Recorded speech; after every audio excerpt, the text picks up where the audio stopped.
ครับวันนี้ก็มาอยู่กับกากระตุยเช่นเคยครับผมวันนี้ก็มาเก็บแดงครับผมกระตุกปะทะลื่นครับว่าใครจะชนะครับแดงนี่โอ้โหมาเห็นแล้วตัวนึงครับผมต้องกลางร่มมาแล้วตัวหนึ่งโอ้โหตกข้างบนเอาเฮ้ยเก็บยามาตอนนี้เก็บปืนมาเก็บกระเป๋ามาต้องยิงแล้วมาแล้วมันน่าจะวิ่งไปแล้วโอ้โหไกลมากฟังก่อนตอนนี้ใจเย็นครับกระตุกก็ต้องเรียนใจเย็นครับห้าวไม่ได้ครับผมมันแหลกครับมันแหลกห้าวไม่ได้โอ้โหอะไรเนี่ยโอ้โหต้องฟังก่อนต้องยาเก็บยามาก่อนสกบสีดีมากตัวนี้ไม่สกบสีหรอกยาไล่วาเดียวต้องฟังวาเดียวตานี้ต้องเรียนวาเดียววาเดียวนี่ยิงนะโอ้โหมันมากเลยเกาะหนึ่งเกาะซ้ำไม่ได้วะฟังต้องฟังถ้ากระตุกอันนี้สกาเราอย่าเลี่ยนนะยิงไม่โดนหรอกต้องเปลี่ยนปืนใช่ไหมปืนนี้ก็ได้สกาเนี่ยมันยิงแล้วมันยิงไม่โดนหรอกเอ็ม60นี่ยิงโดนแน่นอนถ้ามันแดงนี่เราต้องเรียก60แล้วเอ็ม60กับอีกM8นี่ยิงโดนแน่นอนถ้าแดงพวกสกาอีกทีนี่ถ้าแดงมันยิงไม่โดนหรอกเฮ้ยพอใจเย็นนั่นเก็บแดงก็ยังไล่เลยครับผมต้องใจเย็นนะฟาร์มเลย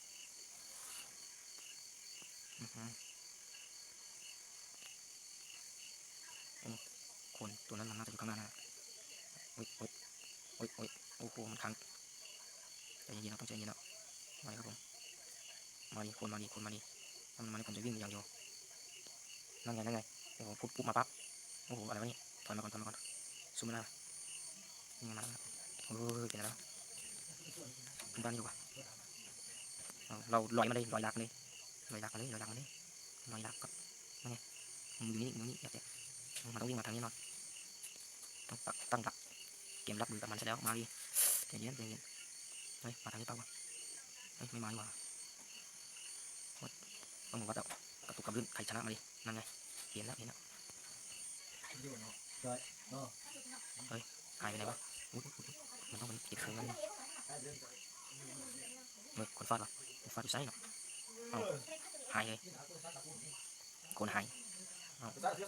หายไปไหนวะโอ้ยนั่นไงเฮ้ยเราก็รอให้มันยิงหัวเปล่าเฮ้ยมันวิ่งไปวิ่งมาเราก็ใจเย็นแล้วเราก็ดูนะว่ามันจะไปทางไหนต้องวัดต้องออกมาโอ้นั่นไงให้มันขึ้นมาก่อนมาเลยครับนั่นไงวัดงับไปดีกว่าวัดเลยขึ้นอีกชั้นหนึ่งก่อนนั่นไงดีมากอ่ะเนาะแตกดีโอ้โหอย่างกาครับผมนี่ไงฟาดมาอีกแล้วต้องไปเก็บเคืองมันก่อนเฮ้ยค้างโอ้โหอะไรวะนี่ปูเปล่าอาจจะไม่ใช่ครับผมเพราะมันกระตุกแล้วมันอย่างนี้แหละมันแหลกกันอย่างนี้นะพันยาก่อนนั่นไงมันวิ่งแล้วเข้าหูไปแตกดีนั่นไงโอ้โหย่างกากครับผมกระตุกก็เก็บไล่ครับดูครับขึ้นอยู่กับฝีมือครับโอ้ยเก็บถึงไม่ได้โอ้ยเก็บไอ้บอลมาโอ้ไอ้บอลแล้วตอนนี้เรียนที่ศูนย์ดีกว่าไม่ใช่ที่ศูนย์ใช่เก็บเครื่องสบายครับตอนนี้ต้องเก่าอีกแล้วต้องไปเก็บเครื่องอีกแล้ววิโอ้โหอะไรวะนี่ไงเราไม่ต้องเสียรายกับบางเพื่อนนี่ไงเล่นM60ดีกว่ายาวอีก2 ก้อนยามอีกโอ้ครบแล้วครับมันขึ้นต้นมะพร้าวว่ามันขึ้นได้ต่อหมดเลยครับผมปั๊บโอ้ขึ้นมาครับลองอีกครับโอ้โหขึ้นได้จริงๆตอนนี้มันต้องอยู่เนี่ยมันเฮ้ยเอาทำไมเลือดมันไม่หลุดวะโอ้โหอย่างสวยเลยตานี่ทีมต้องมาเปล่า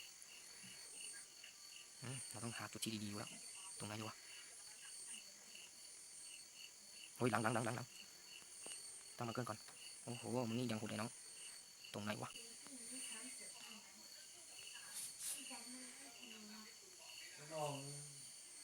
ป้อมยามแน่นอนหอคอยแน่นอน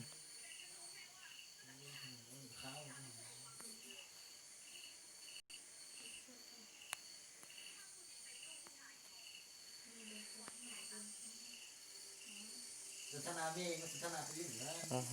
นี่ไงนี่โอ้มึงแตกดิน้องโอ้โหมึงยิงใครวะฮะโอ้มึงเรียกกูมาฆ่ามึงเนาะอย่างสวยครับสวยพี่สวยไม่เป็นอะไรโอ้โหไม่คือของมันต้องฟูแน่นอนนี่ไงให้วอลใหม่แล้วโอ้ยทำไมเกมใหม่แล้วกระเป๋าเรียนพีซีศูนย์กับA60ดูก่อนดูได้8 คนมาจะได้ที่1เปล่าตานี้ที่1ต้องมาเปล่าที่1ต้องมาแล้วตานี้ต้องใจเย็นแล้วก็ที่1โชว์แล้วแล้วกระตุกก็ที่1ได้ครับผมเก็บได้ครับผมต้องใจเย็นต้องใจเย็นเฮ้ยค้างต้องเอาเยอะๆแล้วต้องเก็บอีก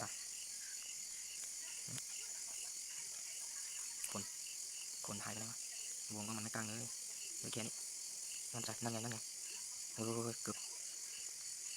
โอ้โหยิงเนี้ยมันก็ไม่โดนเลยเฮ้ยมันยิงใครวะโอ้โหค้างครับผมค้างครับเฮ้ยตัวไหนวะตัวไหนแล้วฆ่าวะอุ้ยตัวนั้นฆ่านี่วะเฮ้ยต่อค้างครับผมปั๊บพันยาก่อน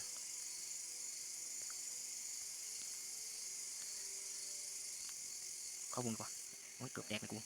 โอ้โหคนนี้มันน่าจะโหดเปล่ามันน่าจะเลี่ยนเปลี่ยนยิงคมเลยโอ้4 คนนั่นไงเฮ้ยใจเย็นไอ้น้องอย่าเข้าเฮ้ยปั๊บเข้าบุญยากนะอย่างนี้ข้างหน้าตัวนึงนั่นไงเห็นเนี่ยหลังก็ใหม่โอ้มันตั้งมันเกินอ่ะโอ้โหยาก็ไม่มีต้องจอดดีกว่าต้องใจเย็นแล้วไปโอ้แหลกมากครับเราจะได้ที่1เปล่าครับมาลุ้นเลยครับผมเฮ้ยเงินหูเปล่าไม่ใช่หรอเข้าวงยากเลยเฮ้ยค้างอีกเฮ้ยนั่นไงมันวิ่งแล้วร้อยมันเข้าวงก่อนเข้ายิงก็ได้เฮ้ยมึงยิงกูแล้วมึงเลี้ยงกูแล้วมันเลี้ยงแล้วตอนนี้มันน่าจะอยู่หอคอยเปล่าใจเย็นเกือบแตกเลยโอ้ไอ้ที่ไหนวะบุญบ้านเปล่าเข้าวงยากอย่างนี้เฮ้ยค้าง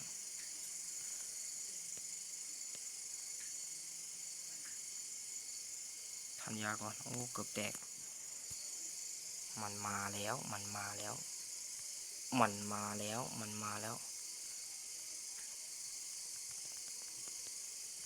โอ้แตกโอ้โหอย่างฉุยเลยครับผมมันมันขายระเบิดได้ไงวะโอ้โหมันน่าจะขายระเบิดนะมันรวยเกิน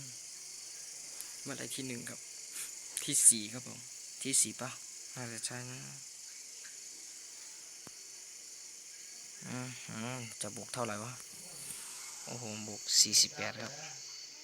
ยังได้เรื่องครับยังสวยที่4ครับผม